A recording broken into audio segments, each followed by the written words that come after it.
Subscribe करिए हमारे channel target UP TET CTET को और बेल आइकन को दबाइए।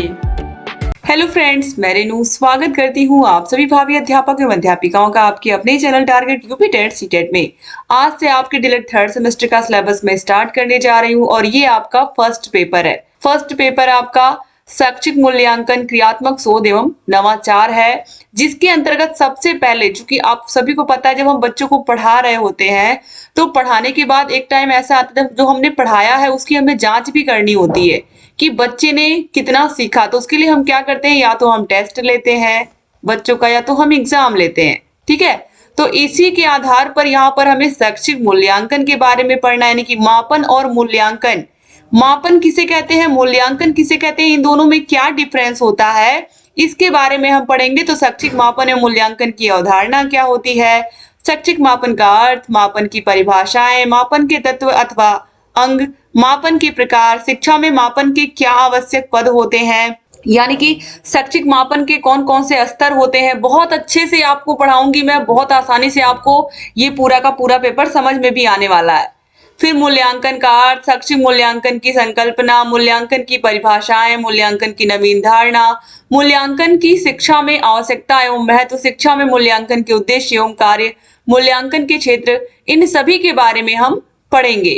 फिर है मूल्यांकन की आवश्यकता एवं महत्व। आखिर में मूल्यांकन की आवश्यकता क्यों होती है, जैसा कि मैंने आपको कहा कि अगर हम बच्चों को केवल पढ़ाते पढ़ाते चले जाएं, ये हम पता ही ना करें कि बच्चा सीख रहा है कि नहीं, तो फिर कोई मतलब ही नहीं है। तो कितना बच्चे ने सीखा, जो हम उसको पढ़ा रहे हैं लिखा रहे हैं, कितना उसने सीखा, इसी की जांच के लिए बच्चे का हम मूल्यांकन या मापन करते हैं। तो इसकी क्या आवश्यकता है, क्या महत्व है, तो मूल्यांकन की प्रशासनिक क्या आवश्यकता है, मूल्यांकन की शैक्षिक आवश्यकता, मूल्यांकन की शैक्षिक अनुसंधान में आवश्यकता, सामाजिक दृष्टिकोण से मूल्यांकन की आवश्यकता, मापन एवं मूल्यांकन, इन सभी में पढ़ेंगे। और मापन और मूल्यांकन में अंतर, ये एग्जाम में बहुत पूछता है, तो इसके बारे में हम डिटेल से पढ़ेंगे। मूल्यांकन एवं परीक्षण में क्या अंतर होता है, ये भी बहुत बार एग्जाम में पूछा गया है। ठीक है, परीक्षण और मापन में क्या अंतर होता है, तो इन सभी को हम बहुत अच्छे से आगे पढ़ेंगे क्लासेस में। फिर इसके बाद तीसरा चैप्टर है सतत एवं व्यापक मूल्यांकन। ये बहुत अच्छा चैप्टर है और इसी के आधार पर आजकल के जो एग्जाम होते हैं या टेस्ट होते हैं, इसी को ध्यान में रख करके ही यहाँ पर ये सतत मूल्यांकन या व्यापक मूल्यांकन की अवधारणा बनाई गई है, जिसमें हम बच्चे का मापन मूल्यांकन दोनों करते हैं। और सतत एवं व्यापक मूल्यांकन में हम बच्चों का मूल्यांकन लगातार पढ़ाते भी रहते हैं, लगातार उनके टेस्ट भी लेते रहते हैं, एग्जाम भी लेते रहते हैं। ये सारी चीजें हम इसमें पढ़ेंगे। तो दक्षता आधारित मूल्यांकन होता है, सतत मूल्यांकन की अवधारणा क्या है, इसके बारे में पढ़ेंगे।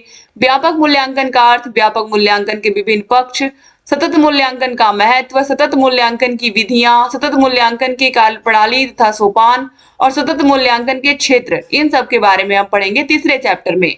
इसके बाद चौथा चैप्टर है मूल्यांकन के पक्ष। ये बहुत बहुत इंपॉर्टेंट है। इसमें देखिए संज्ञानात्मक पक्ष के बारे में हम पढ़ेंगे, भावात्मक पक्ष के बारे में पढ़ेंगे और कौशलात्मक पक्ष, ये तीनों को पक्षों के बारे में हम पढ़ेंगे। और एग्जाम में बार बार पूछता है कि मूल्यांकन के कितने पक्ष होते हैं, तो ये संज्ञानात्मक, भावात्मक और क्रियात्मक या कौशलात्मक, यही तीन पक्ष होते हैं। और ब्लूम के अनुसार शैक्षिक उद्देश्यों की त्रिध्रुवीय प्रक्रिया, संज्ञानात्मक पक्ष, कार्यसूचक क्रियाओं की सूची, ब्लूम के ज्ञानात्मक पक्ष का भारतीय वैधिकरण, इन सभी के बारे में हम पढ़ेंगे। भावात्मक पक्ष क्या है, सामाजिक कौशल क्या है, यांत्रिक कौशल क्या है, गणितीय कौशल क्या है, भाषाई कौशल क्या है, बहुत ही डिटेल से अच्छे से हम पढ़ेंगे। और कौशलात्मक पक्ष के बारे में भी हम जानेंगे। इसके बाद आता है मूल्यांकन। मूल्यांकन कितने प्रकार का होता है, तो मूल्यांकन हम कैसे बच्चों का किस किस प्रकार से करते हैं। मौखिक परीक्षा, यानी कि बच्चों से हम प्रश्नों को पूछ करके जो हमने चैप्टर्स पढ़ाए हैं, या मौखिक परीक्षा का क्या उद्देश्य होता है, मौखिक अभिव्यक्ति की विशेषताएं क्या है, आखिर में बच्चा जब स्कूल में आता है तो उसे हम किस तरीके से बोलना, किस तरीके से हम उसे मौखिक मूल्यांकन उसका लेते हैं, यानी कि जब उससे प्रश्न पूछते हैं तो बच्चा किस तरीके से अपने भावों को, विचारों को व्यक्त कर पाता है कि नहीं कर पाता है। अगर नहीं कर पाता तो उसको हम कैसे सिखाएंगे, मौखिक अभिव्यक्ति का क्या महत्व है, क्या आवश्यकता है, मौखिक अभिव्यक्ति के कौशल की शिक्षण विधियां, लिखित परीक्षा, साक्षात्कार, साक्षात्कार की कार्यविधि या क्रियान्वयन, निरीक्षण, अवलोकन पद्धति, प्रायोगिक विधि, रचनात्मक एवं आंकलित मूल्यांकन, संरचनात्मक एवं योगात्मक मूल्यांकन की तुलना, इन सभी के बारे में हम पढ़ेंगे 5वें चैप्टर में। इसके बाद है उत्तम परीक्षण की विशेषताएं। ठीक है, तो एक अच्छी परीक्षा किसे कहेंगे या अच्छा परीक्षण किसे कहेंगे, यहाँ पर परीक्षण इसको कर देते हैं। अच्छे परीक्षण की कसौटी, उत्तम परीक्षण की व्यवहारिक कसौटियां, अच्छे परीक्षण की तकनीकी कसौटियां। बार बार एग्जाम में पूछता है कि अच्छे परीक्षण की कसौटी कौन कौन सी होती है, तो उनको हम पढ़ेंगे। प्रश्न पत्र निर्माण प्रक्रिया, यानी कि चूंकि हम बच्चों का मूल्यांकन या मापन कर रहे हैं तो उसके लिए हमें प्रश्न पत्र भी तो बनाना पड़ता है, हमें क्वेश्चन पेपर भी बनाना पड़ता है, तो इसके लिए उसकी क्या प्रक्रिया होती है उसके बारे में हम पूरा पढ़ेंगे।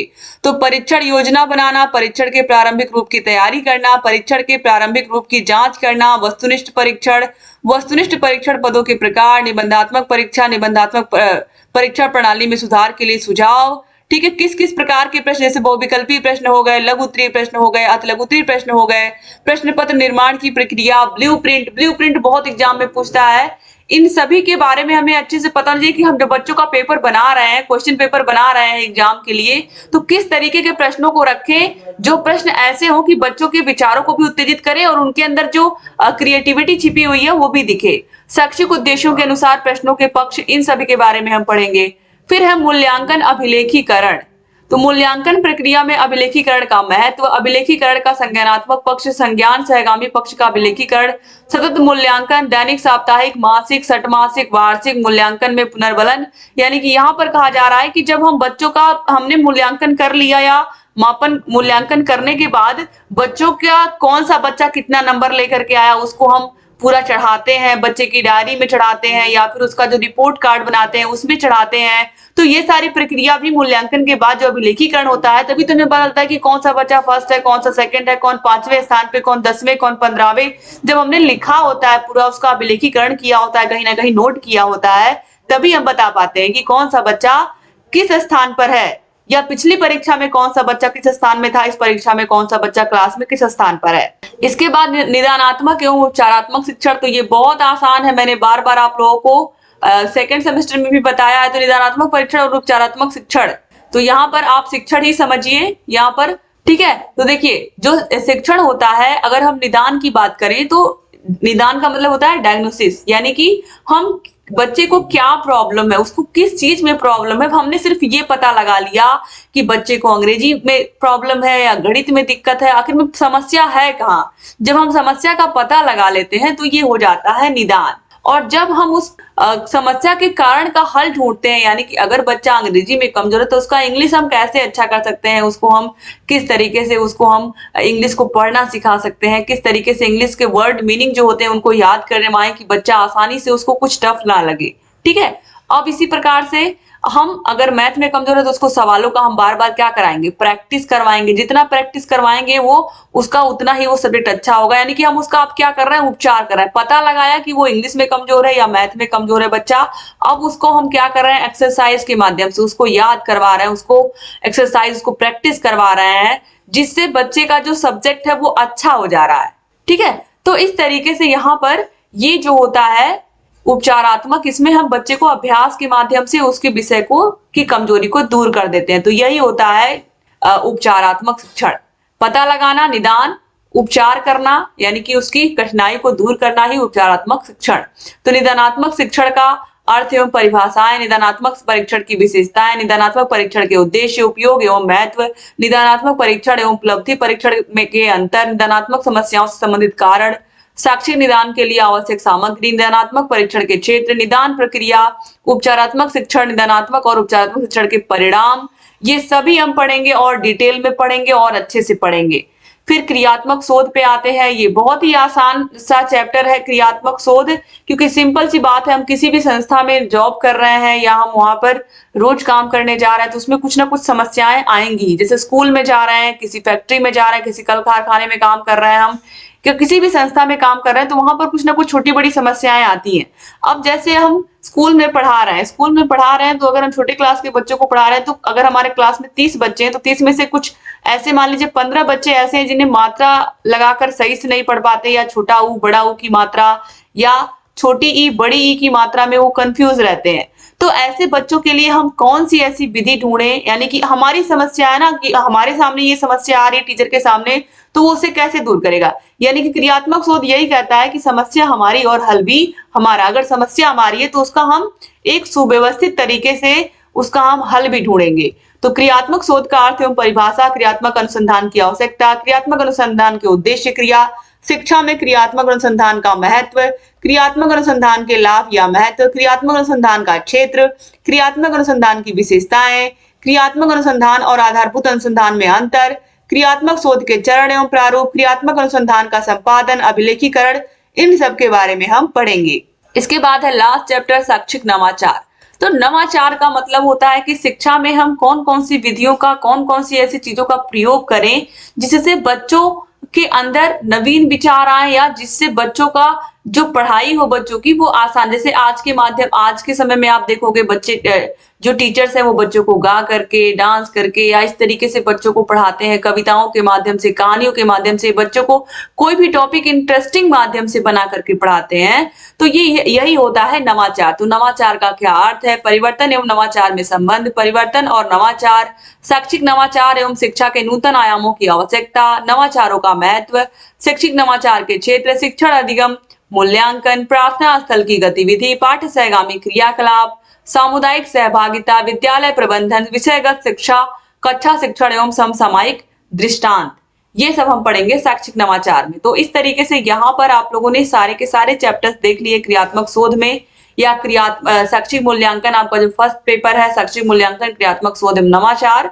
तो उम्मीद करती हूँ कि आप लोगों को सारे के सारे जो चैप्टर्स के बारे में मैंने बताया आपको समझ में आए होंगे, और आपको ये पूरा का पूरा जो पेपर है वो अच्छा लग रहा होगा। बहुत अच्छा है, बहुत आसानी से आपको समझ में भी आएगा, और बहुत ही छोटा पेपर है, जल्दी से आप पढ़ भी लोगे, और 50 नंबर का पेपर है। तो उम्मीद करती हूँ कि आपको अच्छा लगा होगा पूरा का पूरा पेपर देख करके। तो अगर इस क्लास को शेयर नहीं किया आपने अभी तक, तो अपने कॉलेज फ्रेंड्स को कॉलेज के ग्रुप में शेयर कर दीजिए, और अगर चैनल को सब्सक्राइब नहीं किया हमारे target UP TET state channel को, तो प्लीज सब्सक्राइब भी कर दीजिए। बगल में घंटी का निशान आपको दिख रहा होगा नीचे, उसको भी क्लिक कर दीजिएगा, ताकि जो भी नई वीडियोस हम बनाते हैं उसका नोटिफिकेशन आपके पास समय से जाए, और आप बिना मिस किए हमारे सारे क्लासेस को ऐसे ही देखते रहे। तो आपको शैक्षिक मूल्यांकन की जो क्लास है वो आपको रेगुलर देखने को मिलेगी। तो उम्मीद करती हूँ कि आपको क्लासेस पसंद आई होगी। क्लासेस मैंने पहले भी ली है, आपको पता है, सारे विषयों को बहुत अच्छे से मैंने हाथों से लिख करके नोट्स यहाँ पर बनाए हैं और पढ़ाए हैं आप लोगों को। तो उम्मीद करती हूँ दोस्तों आज की क्लास आपको पसंद आई होगी। चैनल से बने रहिए, सारे क्लासेस को भी देखते रहिए, जहाँ कहीं कोई भी डाउट है हमसे पूछते रहिए, और थर्ड सेमेस्टर की अपनी तैयारी शुरू कर दीजिए, और जहाँ कहीं कोई भी डाउट है हमसे पूछते रहिए। थैंक यू सो मच दोस्तों। अगर आपने थर्ड सेमेस्टर का सिलेबस नहीं देखा है, मैंने बनाया है, तो आपको लिंक मिल जाएगी, देख लीजिएगा डिस्क्रिप्शन बॉक्स, कमेंट बॉक्स में, ताकि थर्ड सेमेस्टर में आपको क्या क्या पढ़ना है आपको पता चल जाए। जय हिंद दोस्तों।